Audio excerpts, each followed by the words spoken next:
একাদশ শ্রেণীর জন্য আজ আমরা দ্বিপদ উপপাদ্য বা বাইনোমিয়াল থিওরেম অধ্যায়টি নিয়ে আলোচনা করব। তো দ্বিপদ উপপাদ্য বিষয়টিতে ঢোকার আগে আমরা প্রথমে জেনে নেব যে দ্বিপদ রাশি কি। তোমরা বীজগণিতে রাশি এবং নাম্বার সম্পর্কে তোমাদের আশা করি একটা ধারণা আছে। তো যাই হোক, সেখান থেকে আমাদের দ্বিপদ রাশি কনসেপ্টটা এসছে। দ্বিপদ রাশি কি সেই বিষয়টি প্রথমে আমাদের জানতে হবে। তো তোমরা দেখো, দ্বিপদ রাশি গঠিত হয় সাধারণত দুটো বীজগাণিতিক পদ দিয়ে, অথবা একটি বীজগাণিতিক পদ একটি সংখ্যা দিয়ে, বা একটি বীজগাণিতিক পদ একটি ধ্রুবক রাশি দিয়ে। বিষয়টা কেমন? দুটো বীজগাণিতিক পদ বলতে মনে করো, আমি একটু উদাহরণ লিখছি, 5x + 7y। এখানে কিন্তু দুটো আমাদের বীজগাণিতিক পদ আছে। এবার বলছে দেখো কি, একটি বীজগাণিতিক পদ একটি সংখ্যা, তাহলে আমরা এমন লিখতে পারি 4x + 3। তাহলে এখানে একটি আমাদের বীজগাণিতিক পদ আছে, একটি আমাদের সংখ্যা আছে। আরেকটি কি বলছে, একটি বীজগাণিতিক পদ একটি ধ্রুবক রাশি। এক্ষেত্রে আমরা 7x + b এমন রাখতে পারি। মানে এখানে এটা হচ্ছে আমাদের বীজগাণিতিক পদ, আর এটি হচ্ছে আমাদের ধ্রুবক সংখ্যা। আবার এমনও কিন্তু আমাদের দ্বিপদ রাশি হতে পারে। মোদ্দা কথা, দুটো পদ থাকতে হবে।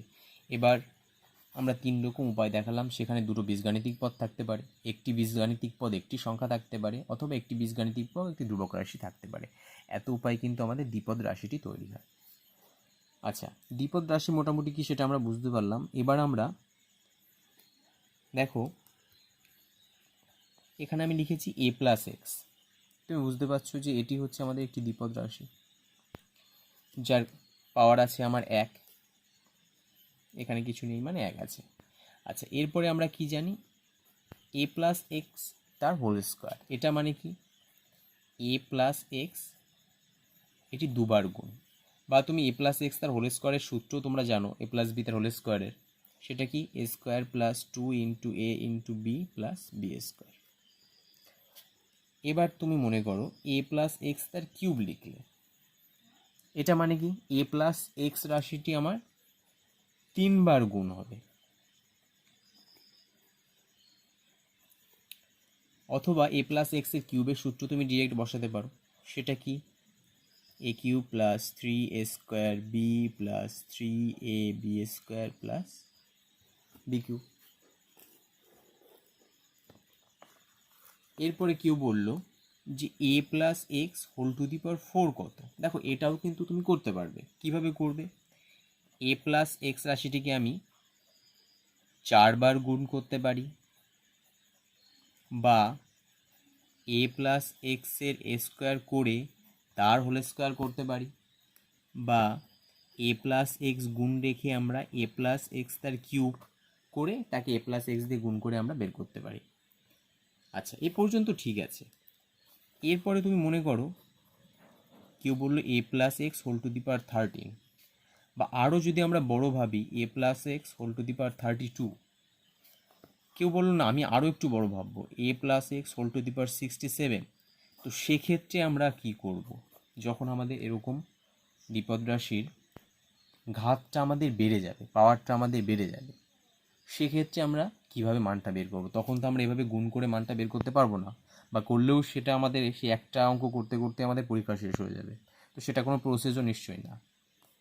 তো এই ধরনের সমস্যায় যখন আমরা পড়লাম, তখন স্যার আইজ্যাক নিউটন এই বাইনোমিয়াল থিওরেম বলে একটা পদ্ধতি উনি বের করলেন, যেখানে আমরা direct a + x whole to the power 32 বা a + x whole to the power 67,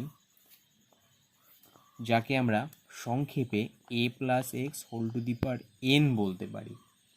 এবার n এর মান তুমি যা বসাবে সেই অনুযায়ী আমাদের কিন্তু এর বিস্তৃতিটা হবে, বা মানে ওটাকে ভাঙালে আমাদের সেরকম অনুযায়ী হবে। তো সেটা কি? আচ্ছা, সেই সূত্রে যাওয়ার আগে আমি তোমাদের 2-3টি বিষয় একটু বলে নিই, যেটা আমাদের বিন্যাস সমবায় চ্যাপ্টারে আছে। কিন্তু যেহেতু বিন্যাস সমবায় চ্যাপ্টার করানোর আগে আমি এই দ্বিপদ উপপাদ্য অধ্যায়টি আলোচনা করছি, সেজন্য আমি একটুখানি তোমাদের বলে নিই, খুব একটা অসুবিধা হবে না, যে দুটো বিষয় আমাদের জানতে হবে তার মধ্যে একটি হচ্ছে ফ্যাক্টোরিয়াল, ফ্যাক্টোরিয়াল এন। এই বিষয়টি কি, দেখো 1 থেকে শুরু করে এন পর্যন্ত স্বাভাবিক সংখ্যার, 1 থেকে শুরু করে এন পর্যন্ত স্বাভাবিক সংখ্যার ক্রমিক গুণফল কি করছি না, ক্রমিক গুণ করছি, ক্রমিক গুণফল, সেটাকে আমরা ফ্যাক্টোরিয়াল এন, যার নোটেশন এরকম বা এটা, এইভাবে কিন্তু প্রকাশ করি। বিষয়টা কি, আচ্ছা মনে করো আমার কোথাও লেখা আছে 5 ফ্যাক্টোরিয়াল, তাহলে এখানে আমাদের ডেফিনেশনে কি বলেছে, 1 থেকে শুরু করে এন পর্যন্ত ক্রমিক গুণফল, তাহলে 5 ফ্যাক্টোরিয়াল মানে 1 গুণ 2 গুণ 3 গুণ 4 গুণ 5, এটা করে যা পাবো সেটা হচ্ছে আমার ফ্যাক্টোরিয়াল 5। কেউ বললো ফ্যাক্টোরিয়াল 3, সেটা মানে কি,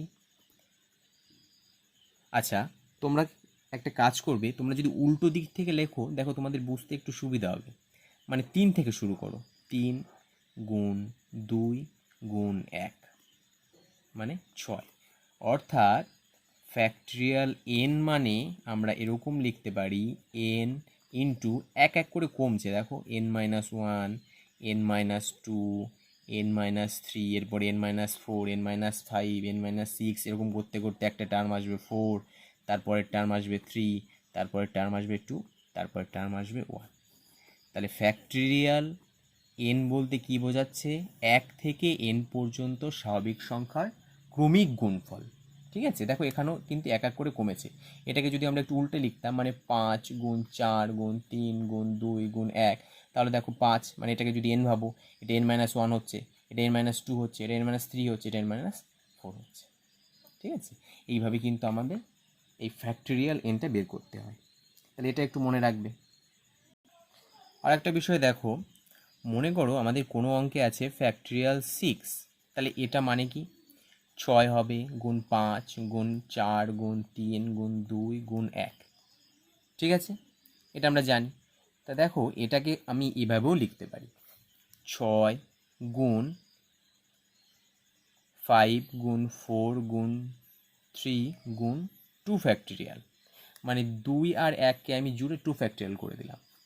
ঠিক আছে, আবার দেখো এটাকেই আমি 6 গুণ 5 গুণ 4 গুণ 3 ফ্যাক্টোরিয়াল লিখতে পারি, কারণ 3 2 1 এই তিনটেকে যদি মিশিয়ে দিই তাহলে কিন্তু 3 ফ্যাক্টোরিয়াল হচ্ছে।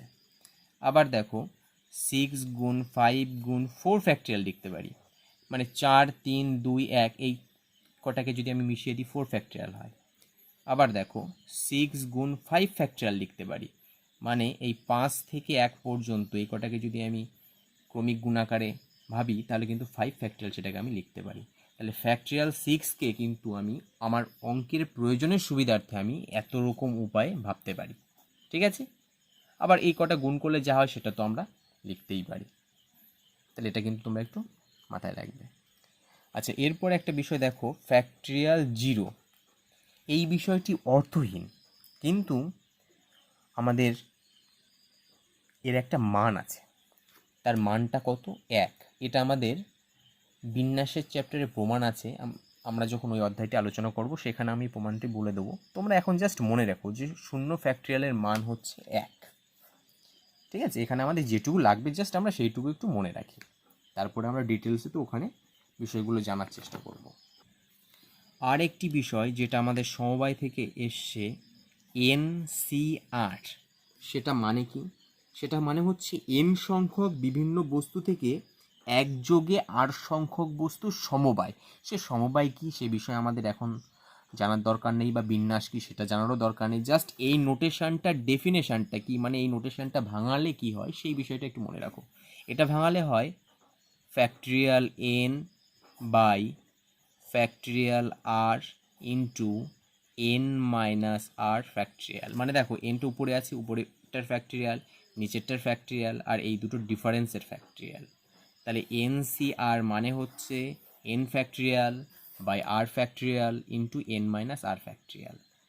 ঠিক আছে, তাহলে ফ্যাক্টরিয়াল কি সেটা আমরা বুঝতে পারলাম, তাকে কিভাবে ভাঙায় সেটাও আমরা দেখলাম, শূন্য ফ্যাক্টরিয়ালের মান কত সেটা আমরা দেখলাম, আর বিভিন্ন ফ্যাক্টরিয়ালের মান কী করে লেখে সেটা আমরা দেখলাম, এনসিআর মানে কি সেটাও আমরা দেখতে পেলাম, ওয়ান ফ্যাক্টরিয়াল মানে কি হবে ওয়ান, এটা তো তোমরা জানো।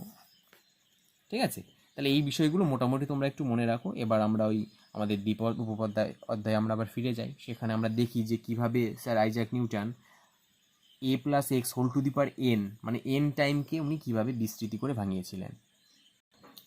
আচ্ছা দেখো, উনি a plus x whole to the power n একে এইভাবে ভাঙিয়েছিলেন, a to the power n plus n C one a to the power n minus one into x to the power one plus n C two a to the power n minus two into x square plus n C three into a to the power n minus three into x cube, এরপরে একটা term.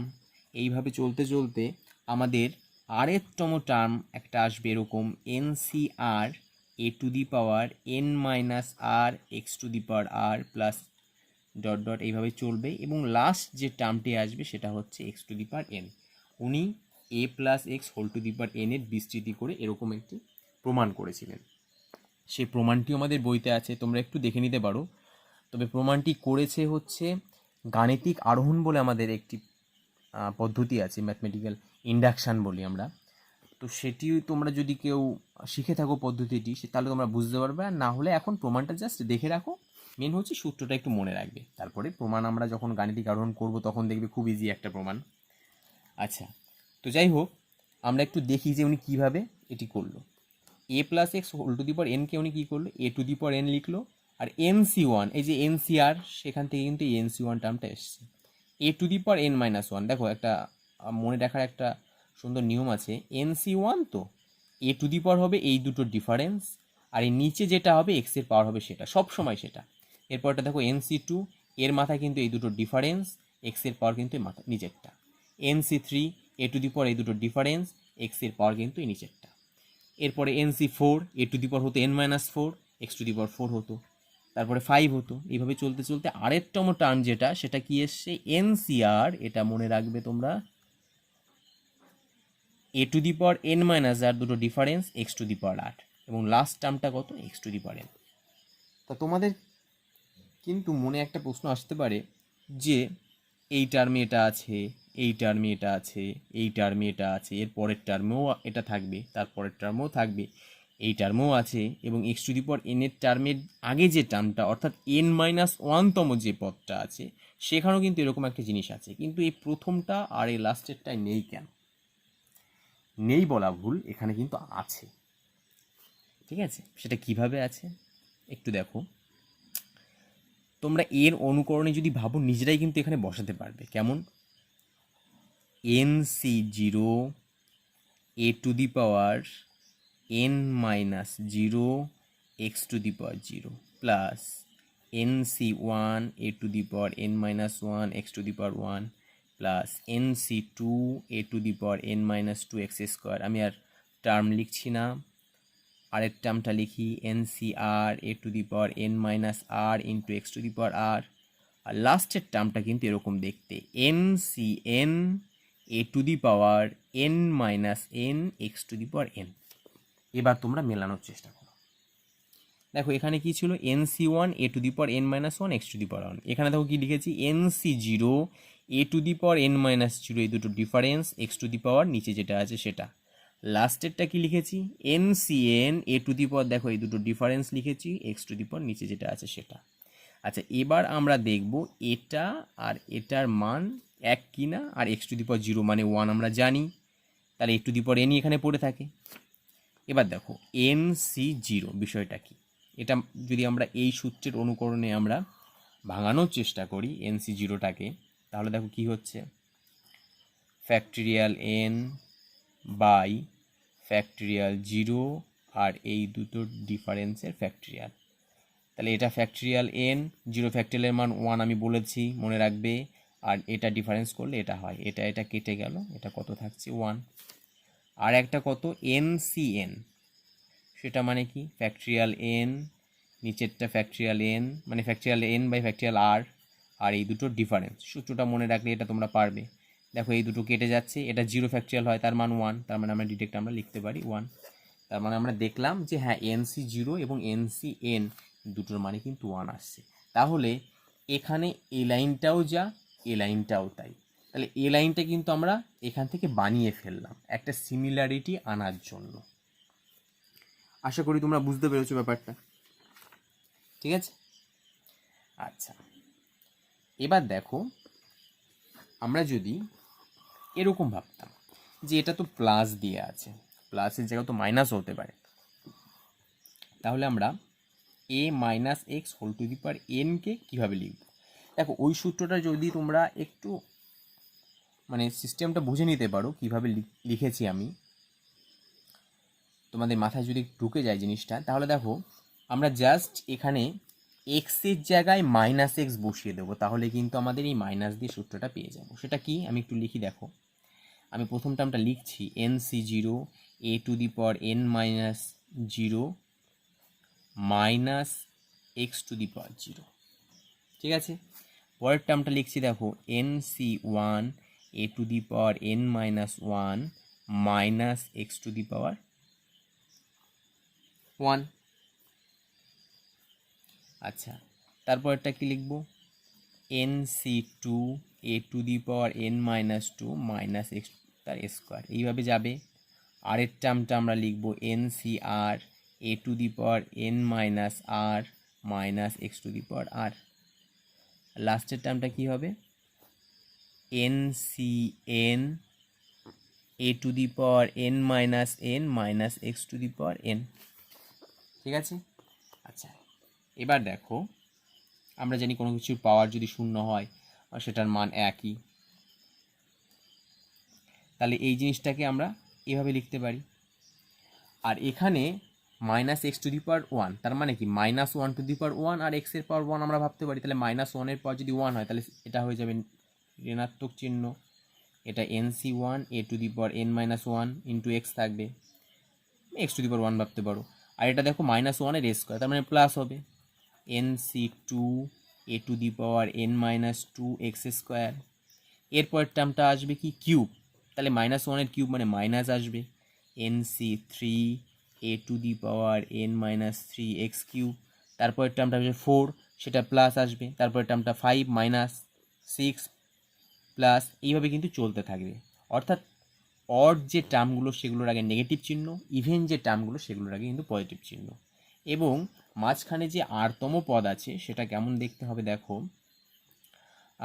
Minus 1 to the power আর আমি দিয়ে দিই n C r a to the power n minus r x to the power r, এইভাবে চলবে।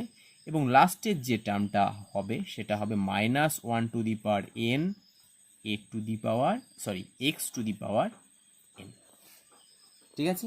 মানে আর এর মান তুমি যেমন বসাবে, যদি অড সংখ্যা বসাও তাহলে ঋণাত্মক হবে, যদি ইভেন সংখ্যা বসাও তাহলে ধনাত্মক হবে। একইভাবে এনের ক্ষেত্রেও সেই কথাটা প্রযোজ্য, ঠিক আছে?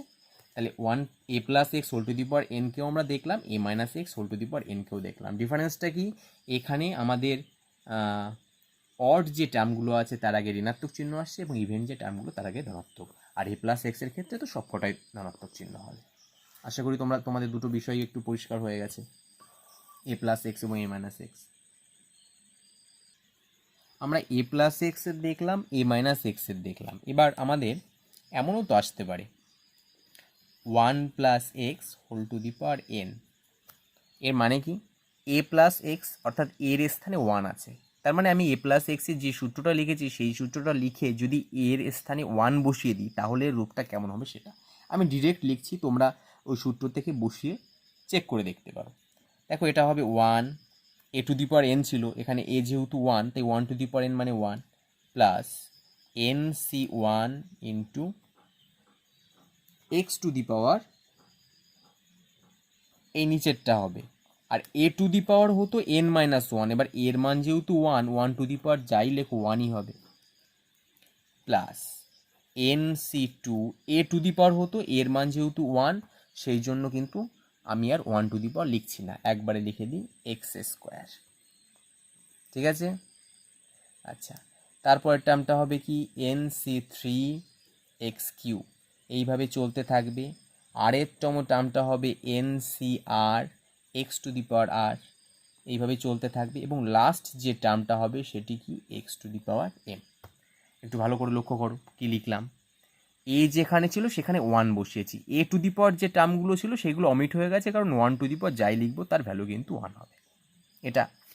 আর একইভাবে যদি 1 minus x whole to the power n হতো, সেই একই লজিক, এর স্থানে আমি 1 বসিয়েছি, তাহলে a minus x whole to the power এনে কী নিয়ম ছিল, অড যে টার্মগুলো ছিল তার আগে ঋণাত্মক এসেছিলো, ইভেন যে টার্মগুলো এসেছিলো তার আগে ধনাত্মক। তাহলে এখানেও আমি তাই করব, এটা 1, এটা minus NC1 x to the power 1 plus NC2 x square minus NC3 x cube plus, এভাবে চলবে। এবং এই আরের টার্মটা কী হবে, minus 1 to the power r NCR x to the power r চলবে, plus minus 1 to the power n x to the power n. দেখো এই দুটো বিষয় একটু দেখে নাও। তাহলে এই 4 রকম কিন্তু আমাদের সমস্যা আসতে পারে, ঠিক আছে। আশা করি তোমাদের যে সূত্রটা দ্বিপদ উপপাদ্যে, সেই সূত্রটা মোটামুটি পরিষ্কার হয়ে গেছে। এবার আমরা আরেকটু ডিটেলসে ঢুকবো। আচ্ছা, আমরা বিস্তৃতিটা একটু লিখে নিই তোমাদের বোঝার সুবিধার্থে। A plus x whole to the power এনের সূত্রটা কী ছিল, আমি NC0 এ আকারে লিখব, কারণ আছে কেন লিখছি। তাহলে এটা কি ছিল, a to the power n, NC0 a to the power n minus 0 x to the power 0 plus one হবে এটা, 1 a to the power n minus 1 x to the power 1 plus NC2 a to the power n minus 2 x square plus NC3 a to the power n minus 3 x cube. এ কটা লিখি। আরের টার্মটা আমি লিখব NCR a to the power n minus r into x to the power r plus লাস্টের টার্মটা আমি লিখব NCN a to the power n minus n into x to the power n. আমি পুরো বিস্তৃতিটা লিখে নিলাম। আমি প্লাস দিয়ে করছি, মাইনাস দিয়ে করলেও তোমরা নিজেরাই বুঝতে পারবে এগুলো। আচ্ছা, তাহলে দেখো এটাকে ভাঙালে এই একটা পদ পাচ্ছি, এটা আমাদের প্রথম পদ যদি আমরা ভাবি এভাবে, এটা আমাদের দ্বিতীয় পদ, এটা তৃতীয়, এটা চতুর্থ, এইভাবে কিন্তু আমাদের চলতে থাকবে, ঠিক আছে। আচ্ছা, তাহলে প্রথম পদ কোনটি হচ্ছে, প্রথম পদ সেটাকে আমরা T1 নাম দিয়ে প্রকাশ করছি।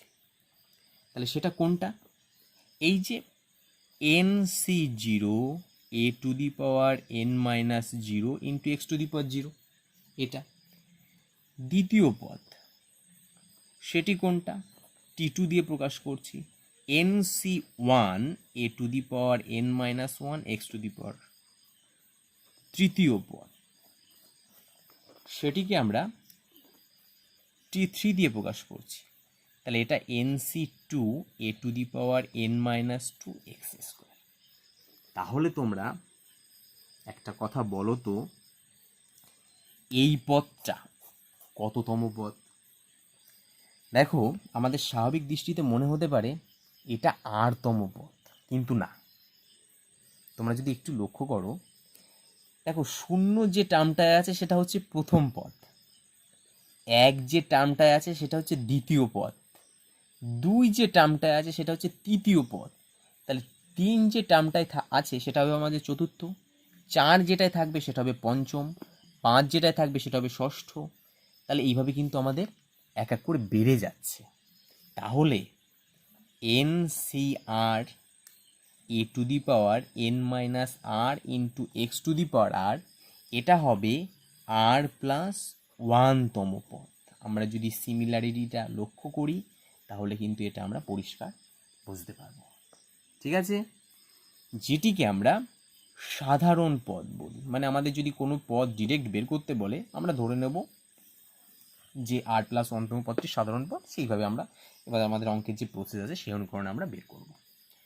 আচ্ছা, তাহলে এই জিনিসটা তোমরা একটু বুঝতে পারলে যে যেটা আমরা এখানে পাচ্ছি তার থেকে কিন্তু পদ সংখ্যা এক বেশি হচ্ছে, মানে শূন্য হলে পদ সংখ্যা দেখো 1 হচ্ছে, 1 হলে 2 হচ্ছে, 2 হলে 3 হচ্ছে, 3 হলে 4 হবে, এইভাবে কিন্তু যাবে। এবং আর যে টার্মটা আমরা লিখছিলাম সেটা কত, আর প্লাস 1তম পদ। এটা বোঝা গেল, যেটাকে আমরা সাধারণ পদ বলছি। আচ্ছা, আর একটা কথা তোমাদের বলি, আমি একটু সাধারণ উদাহরণ দিয়ে একটু লিখে দিই। দেখো, এ প্লাস এক্স তার এ স্কোয়ার, আমি এনের জায়গায় যদি 2 বসাই, আমি আমাদের এই সূত্র অনুযায়ী কী লিখব? A square plus n C 1 a to the power n minus 1 into x to the power 1 plus nc2 a to the power n minus 2 into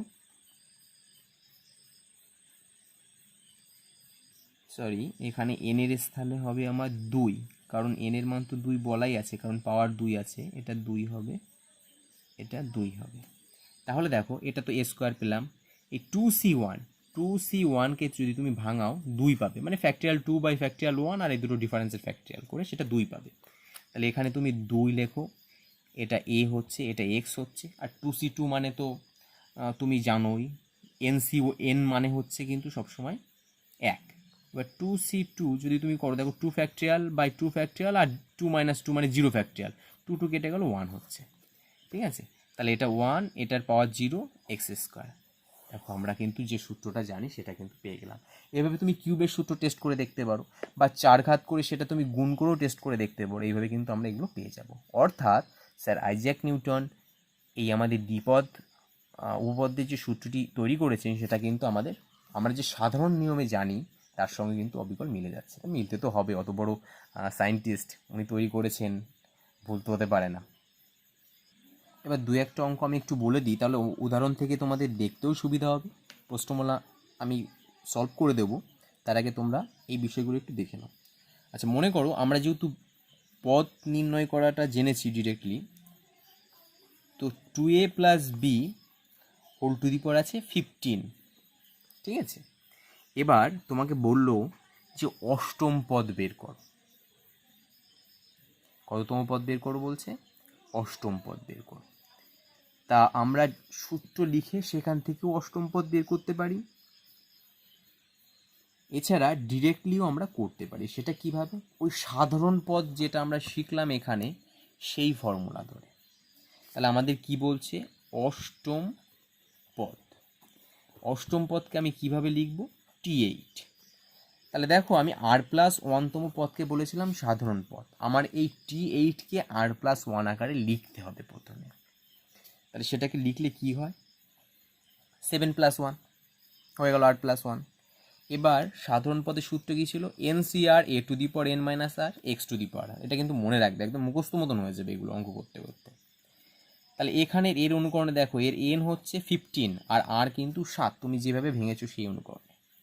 তাহলে এটা আমি প্রথমে সূত্রটা লিখে নিই, NCR a to the power n minus r x to the power r। এবার দেখো আমি লিখছি NCR, তার মানে এখানে হবে 15c7 a to the power, a বলতে কিন্তু এখানে আমার পুরো এই জিনিসটা 2a, ঠিক আছে।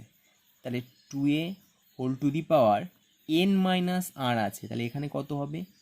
15 মাইনাস 7। আর কি আছে? x টু দি পাওয়ার, আর x বলতে কিন্তু এখানে আমার b, তাহলে এখানে হবে into b to the power r মানে 7। এবার এটাকে ক্যালকুলেশন করলে পেয়ে যাবে, ঠিক আছে। এই 15c7 এটাকে আমি ফ্যাক্টরিয়ালে কি করে ভাঙাই সেটা আমরা বলে দিয়েছি। সরি, লাইটের জন্য আমাদের একটু প্রবলেম হয়েছিল। তো দেখো, 15c7 এটাকে যদি আমরা ভাঙাই, এটাকে লিখতে পারি 15 ফ্যাক্টরিয়াল বাই, নিচে হতো r ফ্যাক্টরিয়াল, সেটা 7 ফ্যাক্টরিয়াল, আর এই দুটো ডিফারেন্স অর্থাৎ 8 ফ্যাক্টরিয়াল। আর 2a whole to the power 15 minus 7, এটাকে আমরা লিখতে পারি 2 টু দি পাওয়ার 8, আর a টু দি পাওয়ার 8, আর b টু দি পাওয়ার 7। এবার এটাকে তুমি এভাবেও রাখতে পারো, অথবা তুমি ক্যালকুলেশন করেও দিতে পারো, ঠিক আছে। আচ্ছা, তাহলে এটা আমরা ডিরেক্টলি কিন্তু অষ্টম পদটা পেয়ে গেলাম। তাহলে আমাদের যদি কোনো বিস্তৃতি দিয়ে এভাবে ডিরেক্ট পদ বলতে যদি পদ সংখ্যা বের করতে পারি, যততম পদ বের করো, তখন আমরা ওই বিস্তৃতিটা পুরো না লিখে একবারে কিন্তু এই সাধারণ পদের যে সূত্র সেই অনুকরণে কিন্তু আমরা বের করতে পারি।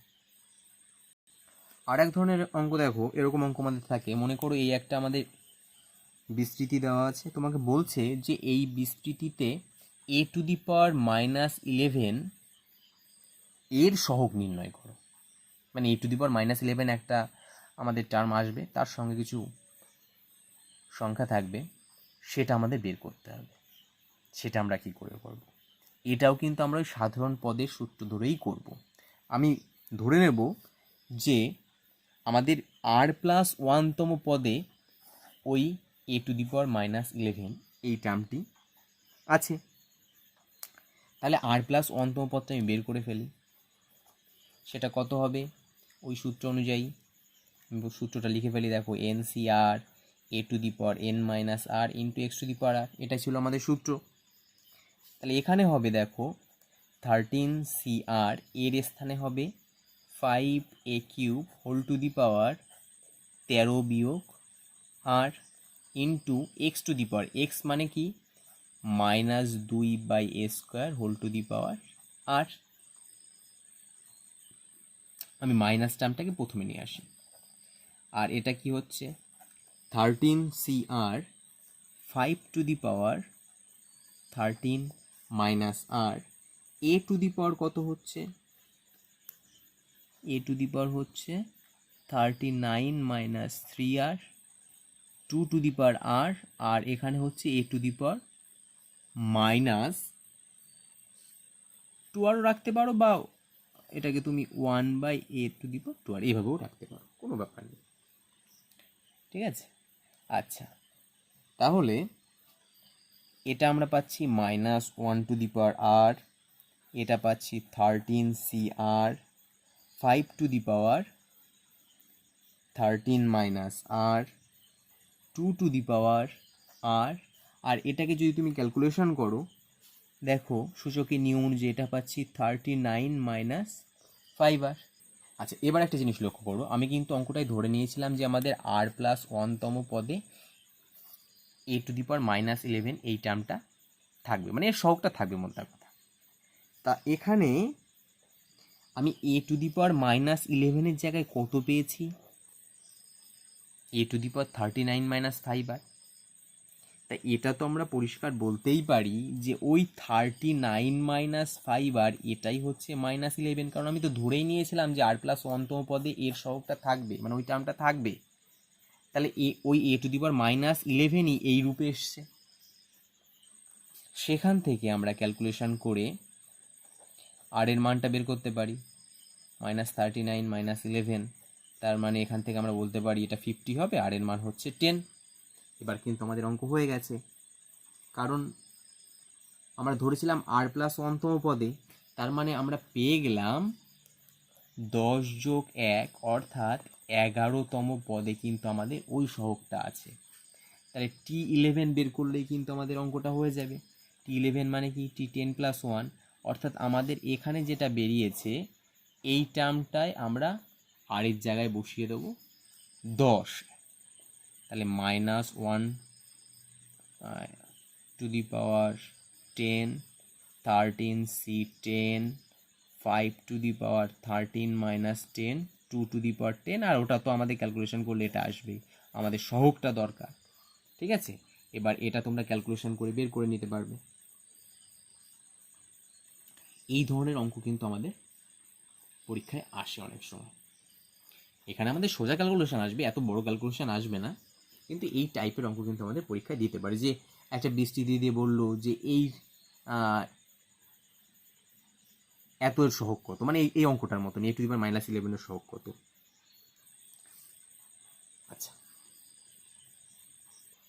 আরেক ধরনের অঙ্ক দেখো, এরকম একটা বিস্তৃতি দিয়ে বললো যে এই বিস্তৃতির x বর্জিত পদটি বের করো। আমরা আগের অঙ্কটাই করেছিলাম a⁻11 এর সহগ নির্ণয় করতে বলেছে, আর এটা বলছে x বর্জিত পদ, মানে x নেই এমন টার্মটি বের করো। একইভাবে আমরা ধরে নেব r+1তম পদে আমাদের x নেই। তাহলে দেখো এটাকে TR+1 যদি আমরা ভাঙিয়ে ফেলি, কি হবে? সূত্রটা লিখে ফেলো NCR a⁻n−r x⁻r। মানগুলো যদি বসাও 9CR, এ বলতে হচ্ছে 2x two the power 9 - r into 1/3x² two the power r। তাহলে 9CR সংখ্যাটা হবে 2⁻9 - r x⁻9 - r into 1/3 to the power r আর 1/x to the power 2r। তাহলে 9cr 2 to the power 9 minus r into 1/3 to the power r, আর এটা হচ্ছে x to the power 9 minus r আর 2r মানে 3r। এবার আমাদের অঙ্কে কি বলেছে, এক্স বর্জিত পদ, আমি ধরেছি কি আর প্লাস 1তম পদ এক্স বর্জিত। তাহলে এখানে যে এক্সের টার্মটা এসছে এটা আসার কথা না, মানে এই যে পাওয়ারটা অর্থাৎ 9 মাইনাস 3r এটা যদি শূন্য হয় তাহলে এক্স টু দি পাওয়ার 0, তার মানে এক্স বর্জিত। তার মানে আমি পরিষ্কার বলতেই পারি যে এই পাওয়ারটাই শূন্য, কারণ আমি তো ধরেই নিয়েছি আর প্লাস 1তম পদ এক্স বর্জিত। সেখান থেকে কিন্তু আমরা আর এর মানটা বের করে ফেলতে পারি 3। তাহলে আমি বলতে পারি কি 3 প্লাস 1 অর্থাৎ 4তম পদ হচ্ছে এক্স বর্জিত। এ ধরনের অঙ্ক কিন্তু আমাদের পরীক্ষায় আসে। তো আজ আমরা এই পর্যন্তই আলোচনা করলাম। আমি তোমাদের বই থেকে একটু বলে দিচ্ছি তোমরা কোন ধরনের অঙ্কগুলো একটু উদাহরণ থেকে করবে, এবং প্রশ্নমালাও তোমরা চাইলে করতে পারো। আমি নেক্সট ভিডিওতে তোমাদের প্রশ্নমালাটাও সলভ করে দেবো, এবং আমাদের আরেকটা বিষয় আছে মধ্যমা নির্ণয়, সেটাও তোমাদের আমি বলে দেবো। আচ্ছা, উদাহরণ 3-এ দেখো যে আমি যেটা বলছিলাম বিভিন্ন পদ নির্ণয় করতে বলেছে, এটা তোমরা একটু দেখে রাখতে পারো। হ্যাঁ, কীভাবে করেছে যদি তোমরা একটু দেখো বিষয়গুলো তোমাদের কাছে আরও পরিষ্কার হবে। উদাহরণ 4-এ যেটি আছে তোমাদের এসএনদের বই থেকে বলছি, পেজ নাম্বার 406, উদাহরণ 4-এ যে অঙ্কটা আছে দেখো, ওই যেটা বলছিলাম সহগ নির্ণয়, এই ধরনের অঙ্ক কিন্তু আমাদের আসে। এরপরে উদাহরণ 5-এ এক্স বর্জিত, যেটা খুব ইম্পর্টেন্ট, কিন্তু বিশেষ করে 2 দাগের অঙ্কটি কিন্তু আমাদের পরীক্ষায় দেয়। হ্যাঁ, এটিও তোমরা ভালো করে করবে। আচ্ছা, এরপরে উদাহরণ 6, একই ধরনের অঙ্ক দেখো, বিস্তৃতি দুটো আছে এখানে। এর বলেছি এক্স টু দি পাওয়ার 10-এর সহগ নির্ণয় করো। যদি বুঝতে না পারো আমাকে কমেন্ট করে জানাবে, আমি বুঝিয়ে দেবো আবার। আশা করি বুঝতে পারবে বিষয়টা। আচ্ছা, এরপরে হচ্ছে উদাহরণ 10, খুব ভালো অঙ্ক, পেজ নাম্বার হচ্ছে 409। তোমরা উদাহরণ 11টিও করবে, এটিও ভালো অঙ্ক। এরপরে আসছে উদাহরণ 12, খুবই ইম্পর্টেন্ট, মানে ভীষণ ইম্পর্টেন্ট এই দুটো অঙ্ক। 1 এবং 2 দাগে যে দুটো অঙ্ক আছে, প্রথমটা তো খুবই ইম্পর্টেন্ট, অঙ্কটা দেয়, দ্বিতীয়টাও কিন্তু একই রকম ইম্পর্টেন্ট। উদাহরণ থেকে তোমরা অঙ্কগুলোই দেখো। এছাড়া প্রশ্নমালাও তোমরা একটু দেখতে পারো। আমি যে ধরনের অঙ্ক করালাম সেই ধরনের যে অঙ্কগুলো আমাদের এমসিকিউ বা অতি সংক্ষিপ্ত আছে, তোমরা নিজেরা চেষ্টা করতে পারো। এছাড়া আমি সলভ করে দেবো, কোনো সমস্যা নেই। আজ আমাদের এই পর্যন্তই থাক। তোমাদের যদি ভিডিওটি ভালো লাগে অবশ্যই একটি লাইক করবে এবং চ্যানেলটিকে সাবস্ক্রাইব করে রাখবে, যাতে তোমাদের পরবর্তী ভিডিও পেতে সুবিধা হয়।